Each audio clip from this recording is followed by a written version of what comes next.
জাপানের উত্তরাঞ্চলে দাবানল ছড়িয়ে পড়ছে। এই আগুনে ইতিমধ্যে ৮০টিরও বেশি ভবন ক্ষতিগ্রস্ত হয়েছে। শত শত বাসিন্দাকে নিরাপদের জন্য সরিয়ে নিতে হয়েছে। কর্তৃপক্ষ বৃহস্পতিবার জানিয়েছে আগুন নেভাতে সামরিক হেলিকপ্টার মোতায়েন করা হয়েছে। পাবলিক ব্রডকাস্টার এনএইচকের সম্প্রচারিত ফুটেজে দেখা যায় ইওয়াতে অঞ্চলের ওফুনাতোর বনাঞ্চলে ভয়াবহ আগুনের তাণ্ডব। স্থানীয় পৌর কর্তৃপক্ষ জানায় প্রাথমিকভাবে ৬০০ বাসিন্দাকে নিরাপদ স্থানে সরিয়ে নেওয়া হয়েছে। তবে এখনও পর্যন্ত হতাহতের খবর পাওয়া যায়নি। নগর কর্মকর্তারা জানিয়েছেন বৃহস্পতিবার সকাল পর্যন্ত আগুনে অন্তত ৮৪টি ভবন ক্ষতিগ্রস্ত হয়েছে। সেলফ ডিফেন্স ফোর্স আকাশ থেকে আগুন নেভানোর চেষ্টা করছে। বুধবার সন্ধ্যায় ওফুনাতোর মেয়র কিয়োশি ফুচিগামি আগুনকে বড় আকারের হিসেবে বর্ণনা করেন।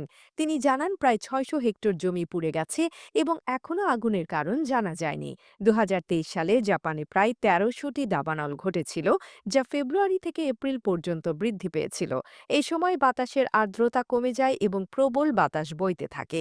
পরিস্থিতি অত্যন্ত উদ্বেগজনক এবং কর্তৃপক্ষ জরুরি পদক্ষেপ গ্রহণে তৎপর।